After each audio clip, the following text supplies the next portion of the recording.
this bill has come this far. And I want to use this opportunity with the support of my colleague members of Parliament, since we all support this bill, to serve notice to the Western powers that we have taken judicial notice of what they have done to the Speaker of Uganda. After Uganda passed the bill, the sanctions on the Speaker of Uganda's Parliament and on the sponsors of those bills, we will serve notice as well that if they replicate same with our Speaker and members of Parliament, we will also take action against their business interests in our country, because they serve in this country and make money from here and take back home. They cannot hold us to ransom. Speaker, I'm excited that we are at a point of convergence now in this House, that all 275 of us are in support of this bill. Because from the onset, it had been a Herculean task when we were putting together the bill. Originally, we had 4 members on the NDC side and 4 members on the MPP side. But let me use this opportunity to celebrate my brother, the Deputy Minister for Education, Honorable John Ntim Fojo, who remains the sole person from the majority side who joined us to sponsor the bill. Mr. Speaker, my submission would stand, my submission would anchor on 4 legs: traditional, scientific, legal, and religious. Mr. Speaker, Ghana is a culturally rich nation. We have 70 ethnic groups and 80 languages. We have 242 traditional areas that are recognized by the National House of Chiefs. Mr. Speaker, we throw an open challenge to proponents outside of this House, since there's no proponents in this House, of LGBTQ rights, to show us one Ghanaian traditional language or one Ghanaian traditional area that accepts and supports homosexuality. Language is an identifier of an ethnic group. And when you take all the 70 Ghanaian languages, over 70 Ghanaian languages, each one of them has words for things that are natural to the people. Things that are alien, they don't have words for them, they have descriptions for them. So when people say that the white man brought us Christianity, for example, it's incorrect, because when you take our local languages, we have names for the Supreme Being and names for lesser deities. In Akan, we have Odumankuma Nyankupon, who is the Supreme Being, who the Hebrews call Yahweh. Or in Ghana, we have Akan Anyumo.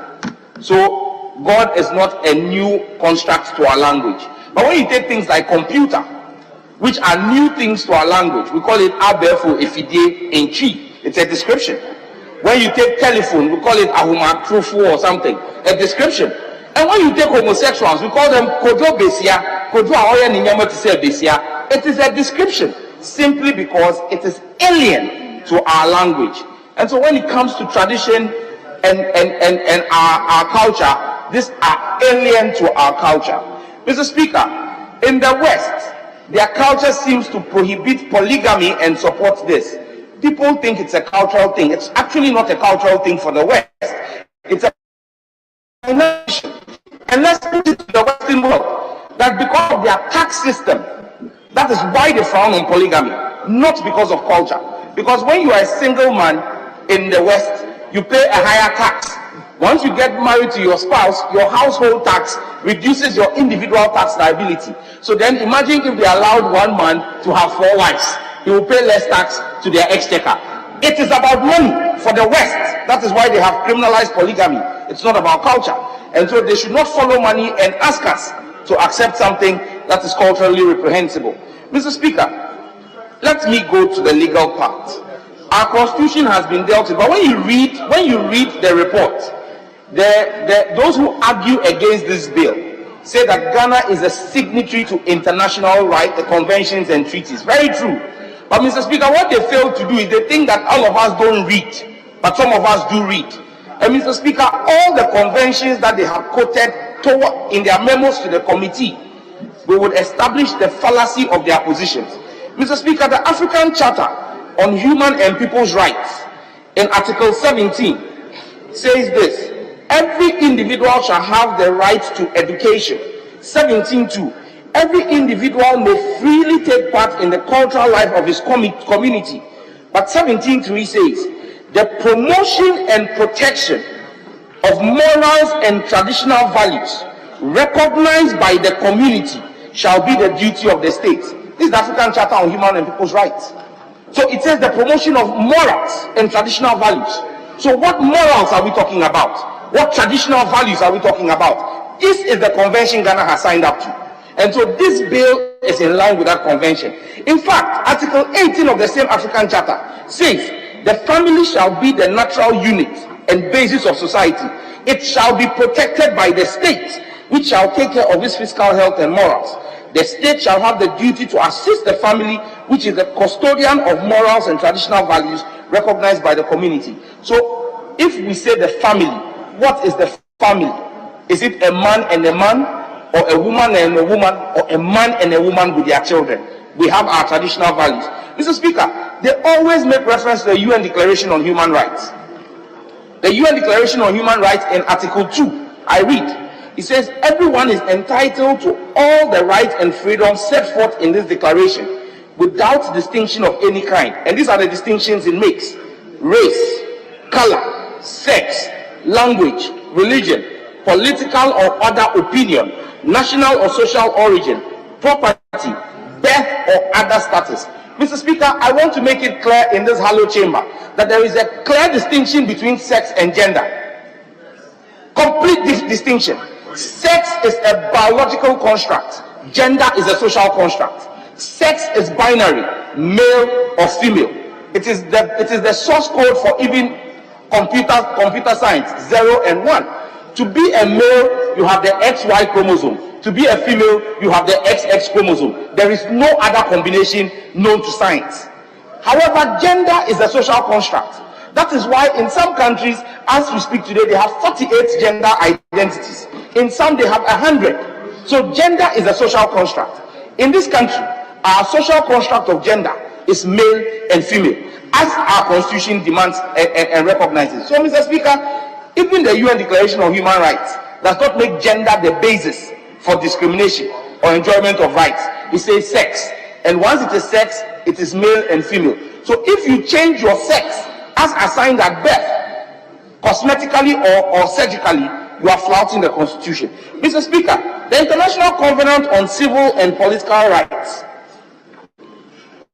in Article 18.3, again another international convention they quote, it says the freedom to manifest one's religion or beliefs may be subject only to such limitations as are prescribed by law and are necessary to protect, here is the cause, public safety, public order, public health, or morals or the fundamental rights and freedoms of others. Mr. Speaker, when you look at the Ghana AIDS Commission's own data, men having sex with men are a prevalent cause of the increase in HIV/AIDS in our country. So we have a duty to protect public morals and a duty to protect public health, because the consequence of an increasing HIV prevalence is on the taxpayer. Mr. Speaker, even when you go to the CDC, which is the Center for Disease Control in the US, the statistics are clear that persons who are heterosexuals, the effect on their mental health, heterosexuals are 2.3% likely to contemplate suicide. Gays and lesbians are twice that, 4.6%. Bisexuals are almost 3 times that, 7.4%. As for transgenders, 30.8%. Mr. Speaker, the fact is clear. And Honorable Muntaka, in his submission, the Honorable Member for Asawasi, referred to homosexuality as madness. Mr. Speaker, in science, because until 1974, it was only 1974 that the American Psychiatric Association delisted homosexuality as a mental illness. In fact, anybody who studied any of the mental science manuals, which is the DSM, Diagnostic and Statistical Manual, before 1974, homosexuality was listed as a mental illness along with necrophilia, zoophilia, and pedophilia. The decision in 1974 to delist it as a mental illness was not based on science.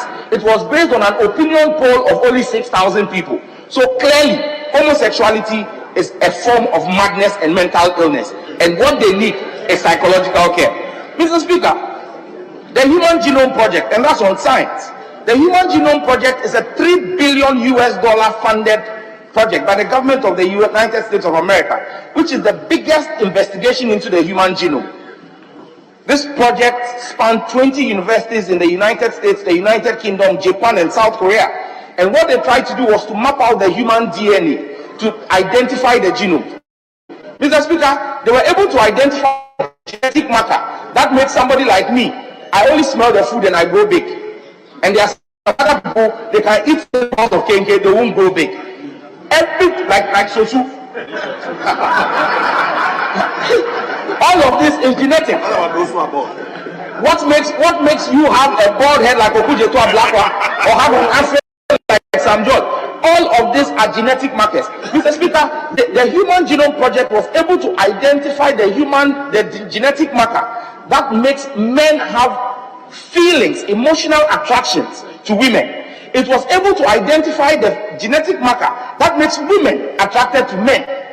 It could not find any genetic marker that makes men attracted to men or women attracted to women. It makes me understand why Honorable Eslawusu did not have affections for Honorable Abina or Asare, but rather found Mr. Ekufu attractive. Mr. Speaker,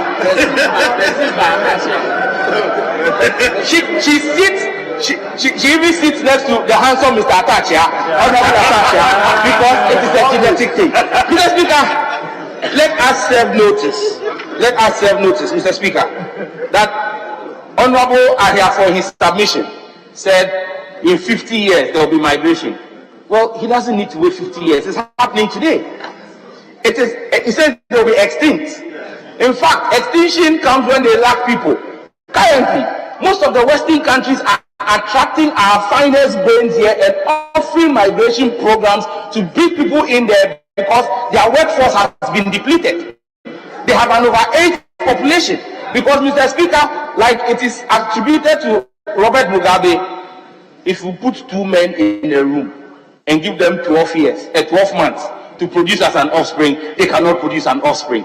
And so, Mr. Speaker, we will continue to stand here. But let me use this opportunity, Mr. Speaker, to celebrate Mr. Speaker, who has been a stalwart and a bastion for this bill. But for Mr. Speaker, this bill would most likely have been killed. Mr. Speaker has stood his ground and ensured that this bill has come this far.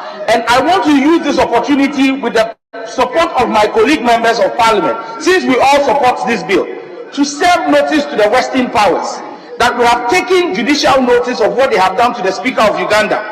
After Uganda passed the